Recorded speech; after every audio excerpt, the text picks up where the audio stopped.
A lot of last year was spent on focusing on aligning the benefits across TDX and Equifax, so HR rolled out a few changes already. Obviously the extra days holiday, enhanced sick pay and maternity pay, and also changes to the life cover, which means we get 4 times the salary now. The first quarter of this year has been thinking about reward and recognition, so colleague and team of the month and Bravo usage, and actually a lot of the things we've been doing for colleague of the month have been adapted by Equifax, other sites across Equifax, because it seems to work well here and they've liked our ideas.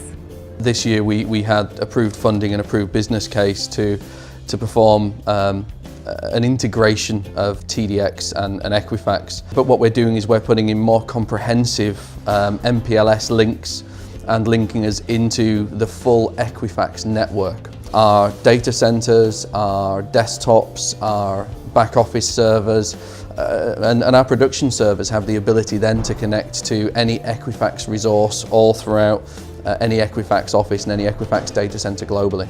I think we need to ensure that we are thinking that the client is in the forefront of our mind every day and in the forefront of our mind when we make any key decisions around the service.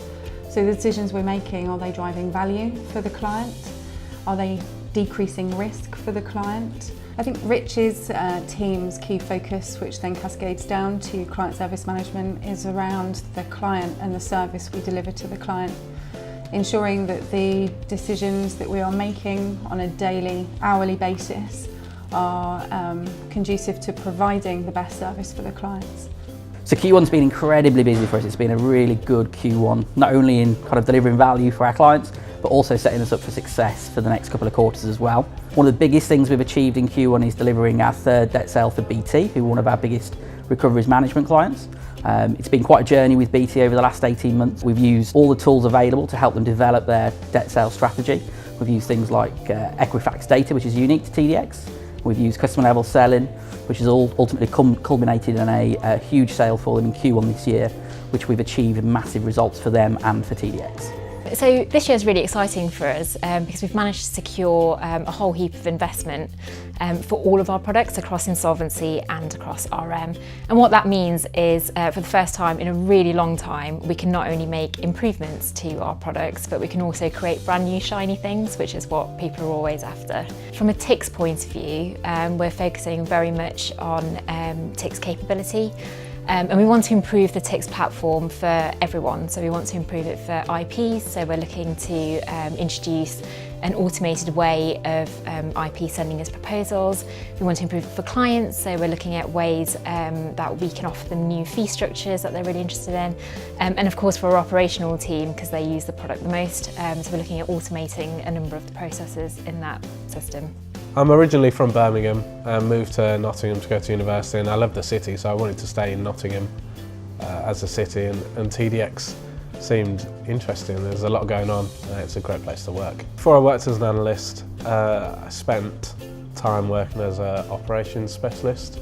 So I worked in operations and now I've made the move over to analytics. So HR sent a communication out 2.5 years ago for a new programme that was being made by both TDX and Nottingham Trent University. A few of us applied, seemed like a good opportunity.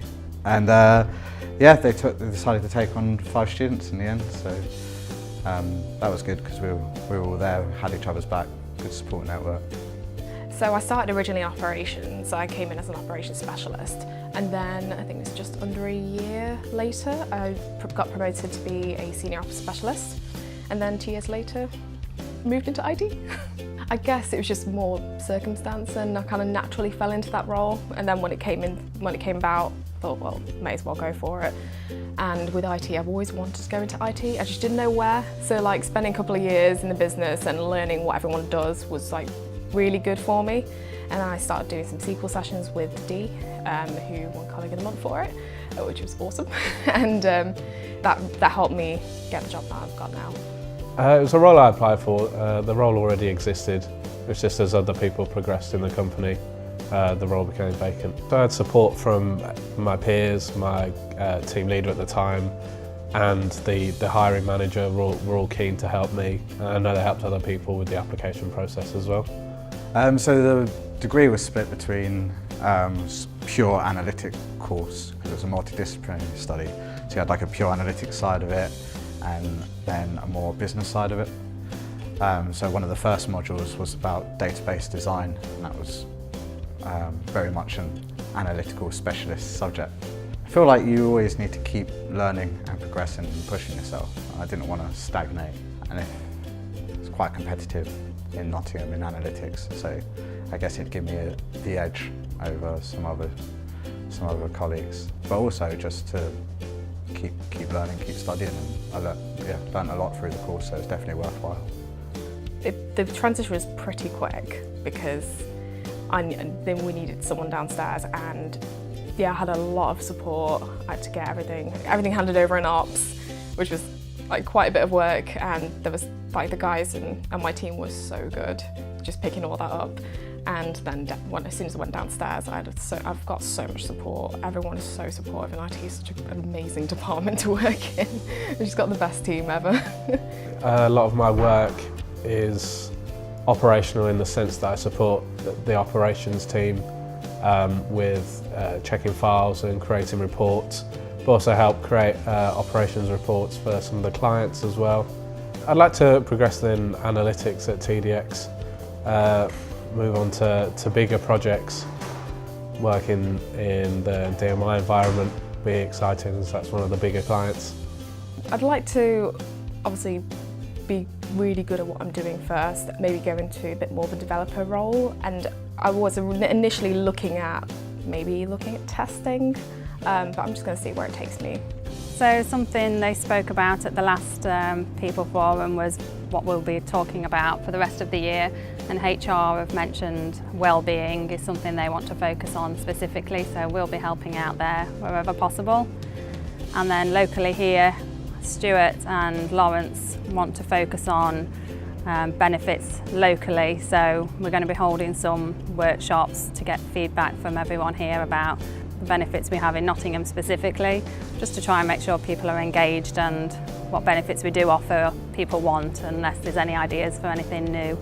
I'd like people to approach me or Marie with any feedback, whatever they like, they dislike, any ideas for change. You know, if they could just drop me or Marie an email or come and chat to us. But we want to hear from you, so please do.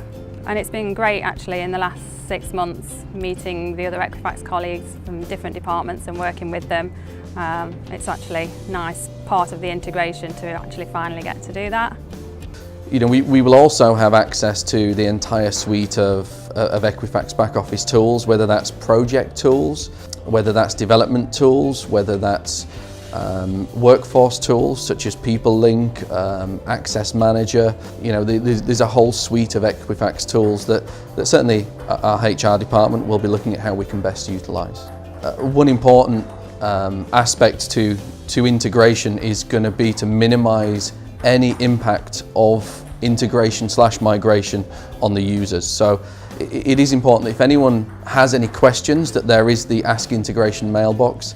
If anyone needs further information that they would like to see in the communication, that they email me direct or they email the Ask Integration mailbox. And hopefully this will all go to plan and we'll finish migration by the end of June. So another thing we've delivered in Q1 is our first project for Indesa, for one of Indesa's biggest clients, DWP and CMG. It was a really important project, that not only because it was our first valuation for Indesa, but also it was the work was very high profile. It had the potential to reach the Prime Minister's desk. On delivering that piece of work, I've never seen a client so happy at a piece of analysis that we've ever carried out. It was a brilliant piece of analysis done by Becky and the team. She did pretty much 90% of the work, so all of that credit should go to her. So making sure that we view ourselves as the client in the room, and we've always got a client hat on. And trying to understand and get under the skin of what the client would think about the choices that we're making, and making sure that they do deliver the value that we want them to deliver. I think one thing that's quite prevalent at the moment is around our the mantra of trying not to accept manual. Manual introduces risk into our processes on a daily basis, and whilst we want to deliver speed to a client and ensure that we're doing things as and when they need us to do that, we also need to bear in mind that the risks that are associated with that. So one of the things that we're looking at from a platform view is to create a way of clients to basically send us their pod confirmations in a more automated way. So it's all about data, but it just gives us a bit more drive to invest in what our clients want.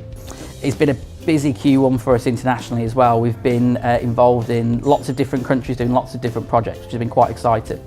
Inigo's been busy in Australia, leading, providing exec support on a huge piece of advisory work for a big Australian bank. That work's been really well received. Nick and Becky and the team have been busy in Italy. They've been working with the largest purchaser of assets in Italy, Banca Ifis. So as well as delivering value in Q1, we've also set ourselves up for success for the rest of the year and have a healthy pipeline of business. In particular, we're proud of our BMW achievement. So we've been successfully chosen to carry out evaluation and some brokerage work for them throughout the rest of this year. We've also kicked off our second debt sale for Sky, which is good. That's due to deliver in June, and we're also in advanced discussions with 2 other RM clients about how we can deliver asset sale for them. So within CSM, I think it's a really exciting time. You look at the growth pipeline that we've got in place and the new clients that are coming on board. And the CSM team is only going to grow to support those clients. Service is fundamental to our ability to create new from existing. So it's a really exciting time for CSM with all of the new clients coming on board. So Plato is very much live and kicking. We've got a plan for a multi-year investment programme, and this year it's again all about data. So we're basically looking at bringing in brand new data into our RM capability via Plato, and we're also doing lots of new shiny things which will impact Plato. So one of the projects that you may have heard of is the aggregated RM for SME project. It's also really great because we can introduce it, for example, to potential clients and have them test our brilliant service out and convince them it's the right thing for them to do before they fully commit to us as a standard client. Yeah, so cyber is a really tough nut to crack, as we all probably know. We are basically working to bring the cyber RM capability up to the standards where we would be able to use it for the UK.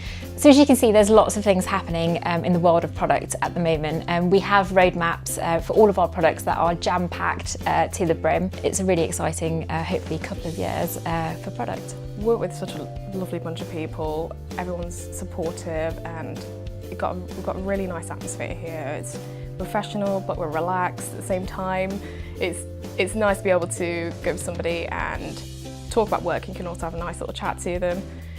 Make quite a few friends here as well, so it's just makes it so much better. We are strengthening the team and adding more people to the team, and we're promoting within and upskilling, and people from other areas of the business are coming into the team. 2017, I think, the team's going to go from strength to strength. I enjoy that there's a lot of change, because I've done experience. I worked for the university and I've worked within councils before, and they can become quite stagnant and not a lot changes. Whereas I've only been at TDX a relatively short amount of time, and I've seen a lot change here. I hope to take some of the things that I've learned and put them into action at TDX. Currently looking at the opportunity of using machine learning within the company, within analytics, and see if we can use that tool to better what we do here today. I'm really fortunate to be working across sort of all of our products and with pretty much every team in the business to get the requirements for all of these products. So the people are fantastic, and things change every day, so it just keeps it interesting. Just because I've seen it change so much in the 12 years that I've been here, but I wanted to make sure the people who work here, and a lot of them are my friends, you know, actually enjoy working here, and that we're doing the right things, and that we don't lose some of the TDX fun factor that we've had along the way.